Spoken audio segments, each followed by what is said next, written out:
सबसे ज़्यादा ख़ास आकर्षण जो अंडमान और निकोबार का है वो है यहाँ की मरीन लाइफ। चूँकि यहाँ पर बहुत ज़्यादा खूबसूरत मरीन लाइफ है, इसलिए बड़ी संख्या में टूरिस्ट यहाँ पर आते हैं। यहाँ पर आप बेहद खूबसूरत कोरल्स, रीफ्स, फिशेस, समंदर के खूबसूरत संसार को एक्सप्लोर करने के लिए यहाँ पर बहुत सारी वाटर एक्टिविटीज मौजूद हैं जिनका लुत्फ आप उठा सकते हैं। यहाँ पर आप स्कूबा डाइविंग कर सकते हैं। बर्ड आई व्यू पूरे आइलैंड का लेना चाहते हैं तो पैरासेलिंग भी एक अच्छा ऑप्शन है। क्योंकि हम बात सीनियर सिटीजन्स की कर रहे हैं तो हो सकता है सीनियर सिटीजन्स को थोड़े एप्रीहेंशंस हो इन वाटर एक्टिविटीज को भी इंक्लूड होने के लिए, तो आप बहुत सारी अदर एक्टिविटीज भी कर सकते हैं, जैसे कि ग्लास बॉटम राइड्स हैं जिनमें आप शामिल हो सकते हैं। इसमें अब बहुत ही सिंपल तरीके से ये बोट राइड्स की जाती हैं जिसमें एक मैग्नीफाइंग लेंस लगाया जाता है। आप आराम से बोट पर बैठकर समंदर के खूबसूरत संसार को देख सकते हैं।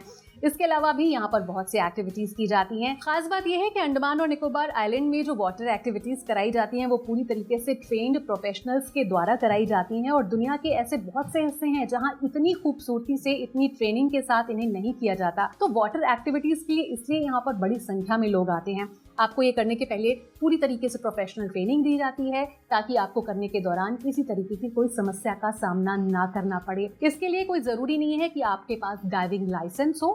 आप अगर सर्टिफाइड डाइवर हैं तो आप अकेले भी जा सकते हैं, अदरवाइज वहाँ पर जो प्रोफेशनल हैं उनका सहारा लेकर आप आराम से इन वाटर स्पोर्ट्स एक्टिविटीज़ का मज़ा ले सकते हैं। अगर आप एंशिएंट अंडमान यानी पुराने अंडमान और मॉडर्न अंडमान का एक परफेक्ट ब्लेंड देखना चाहते हैं तो ये जगह आपके लिए बेस्ट है। यहाँ पर आएं और जैसे ही आप एंटर करते हैं यहाँ पर गेट पर आपको एक ब्लू व्हेल का स्केलेटल फॉर्म आपका स्वागत करता हुआ दिखाई देगा। यहाँ पर फिशेस की और कोरल्स की बहुत सारी रेयर स्पीसीज मौजूद हैं एक एक्वेरियम के अंदर जिसे आप विजिट कर सकते हैं और यहाँ पर बहुत सी और भी एक्साइटिंग एक्टिविटीज आप कर सकते हैं। ये म्यूजियम इंडियन नेवी द्वारा संचालित किया जाता है जो कि अंडमान आइलैंड के इकोसिस्टम, यहाँ के प्लांट्स, यहाँ के एनिमल्स, यहाँ की ट्राइबल कम्युनिटी के बारे में आपको जानकारी देता है। इस म्यूजियम के अंदर एक छोटा सा जू भी है जहाँ पर आपको सॉल्ट वाटर क्रोकोडाइल्स देखने को मिलेंगे।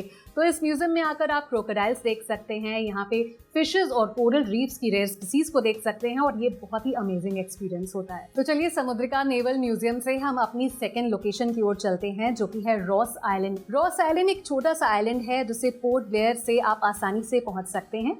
ये पोर्ट ब्लेयर से 2 किलोमीटर की दूरी पर है। पोर्ट ब्लेयर में बहुत सी ऐसी जेटीज हैं जहां से आपको बोट राइड पर सवार होकर आप रॉस आइलैंड पे आसानी से पहुंच सकते हैं। ये एक बहुत ही छोटा सा आइलैंड है और यहाँ पर आपके ट्रांसपोर्ट के लिए और भी कोई फैसिलिटीज नहीं है। आपको पैदल चलकर ही इस पूरे आइलैंड को कवर करना होगा, लेकिन कोई परेशानी की बात नहीं है क्योंकि ये बहुत छोटी सी जगह है।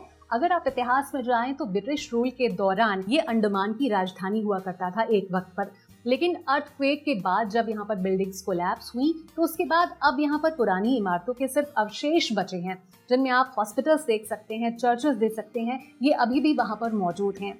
यहाँ अंदर एक छोटा सा म्यूजियम भी है जिसमें रॉयल ब्रिटिश लाइफस्टाइल के बारे में जानकारी आप ले सकते हैं। ये एक छोटा सा आइलैंड है इसलिए यहाँ पर ज्यादा खाने पीने की चीजें नहीं है। एक छोटी सी स्नैक शॉप यहाँ पर है तो आप वहाँ पर ड्रिंक्स ले सकते हैं, स्नैक्स ले सकते हैं, लेकिन आपको पैदल वॉक करना है तो इस बात का ध्यान रखें कि आप अपने आप को एक्सर्ट ना करें।